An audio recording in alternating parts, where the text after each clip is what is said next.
ये जुल्म गाजा के लोगों पर किया जा रहा है और अमेरिका, बरतानिया, ये यूरोप, ये फ्रांस जो बड़ी बड़ी बातें करते हैं आज गूंगे बनकर बैठे कि मासूम लोगों को, अरे 80 साल से लड़ रहे हैं अपनी फलस्तीन और मस्जिद अक्सा और बैतुल मुकद्दस के लिए।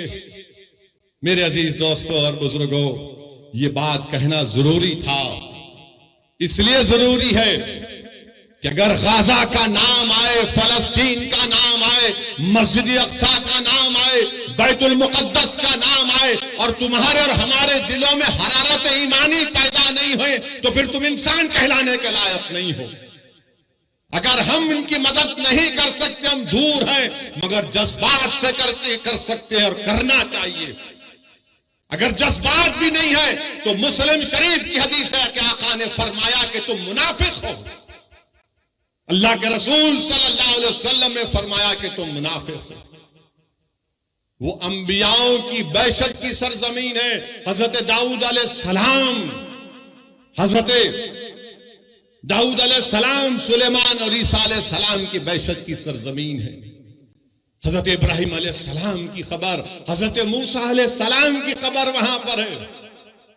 मेरे अजीज दोस्तों और बुजुर्गों, काबतुल्लाह को तूफान नूह के बाद अल्लाह के हुक्म पर हजरत इब्राहिम अलैहिस्सलाम ने काबतुल्लाह को बनाया और 40 साल के बाद अल्लाह के हुक्म के बाद मस्जिद अक्सा को हजरत सुलेमान अलैहिस्सलाम ने बनाया।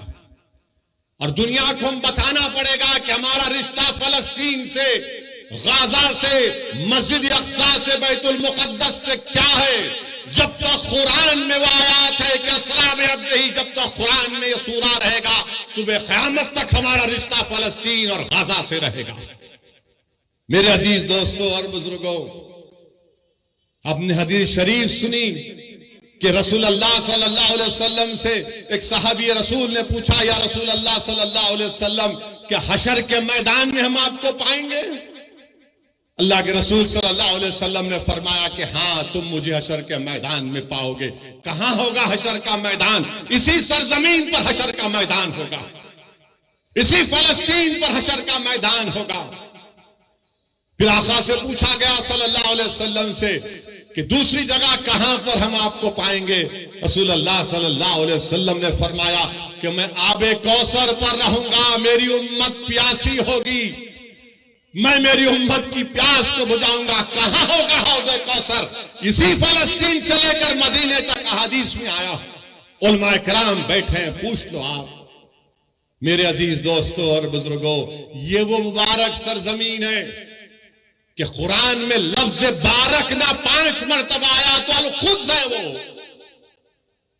चाहे सूर्य असरा हो, सूर्य जितने भी 4-5 सूरों में जिक्र आया, 5 जगह पर लफ्ज बारकना का मतलब खुद। अल्लाह के रसूल सल्लल्लाहु अलैहि वसल्लम ने फरमाया कि बड़ी खूब जगह है ये, बड़ी खूब जगह है। तो सहाबा ने पूछा रसूलुल्लाह सल्लल्लाहु अलैहि वसल्लम क्यों? तो रसूलुल्लाह सल्लल्लाहु अलैहि वसल्लम फरमाया कि यहां पर फरिश्ते अपने पर बिछा कर बैठते हैं, यहां पर फरिश्ते अपने पर बिछा कर बैठते हैं। रसूलुल्लाह सल्लल्लाहु अलैहि वसल्लम ने फरमाया कि मीजान लगेगा, यह हिसाब किताब की जगह है। मेरे अजीज दोस्तों और बुजुर्गों, इमाम अहमद ने यह हदीस शरीफ लिखी अपने मसनद में कि अल्लाह के रसूल सल्लल्लाहु अलैहि वसल्लम ने फरमाया कि मेरी उम्मत में गिरोह रहेगा जो सुबह क़यामत तक हक की तरफदारी करेगा, जो सुबह क़यामत तक हक की तरफदारी करेगा, बातिल ताकतों से मुकाबला करता रहेगा। उनके पास दौलत नहीं होगी मगर हक की तरफदारी करते रहेंगे कि क़यामत भी आ जाएगी। तो सहाबा इकराम ने पूछा, है रसूल अल्लाह वो कौन सी जगह होगी? तो आक़ाए दो आलम सल्लल्लाहु अलैहि वसल्लम ने फरमाया अल-कुद्स, अल-कुद्स, अल-कुद्स। मेरे अजीज दोस्तों और बुजुर्गों, इसीलिए हमको अपने सीनों में गाजा के अवाम की तकलीफ को महसूस करनी चाहिए। वो जो 500 बच्चे मरे, तकलीफ को महसूस करो। वो तुम्हारी औलाद तो नहीं है, मगर सोचो अगर तुम्हारी औलाद मर जाती। सोचो थोड़ी देर के लिए वो कोविड में जब हम लाशों को उठा उठा कर डर डर कर लेकर जा रहे थे।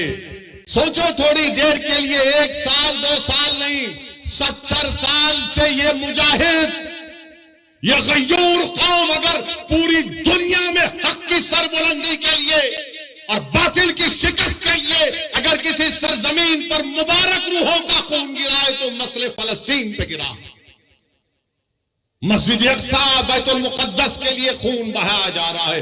मैं सलाम करता हूं उन माओं को जिन्होंने इन बहादुर बच्चों को पैदा किया, जो ज़ायनिस्ट लोगों की गोलियों का निशान बन रहे हैं, जो बमों से उनकी मौत हो रही है।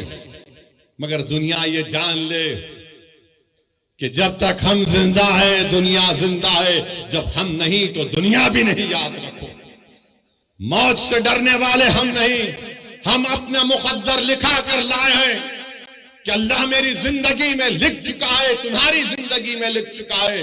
मगर सवाल यह है कि तुम अपनी जिंदगी गुलामों की तरह गुजारोगे या फिर तुम बहादुरों की तरह अपनी जिंदगी को गुजारोगे।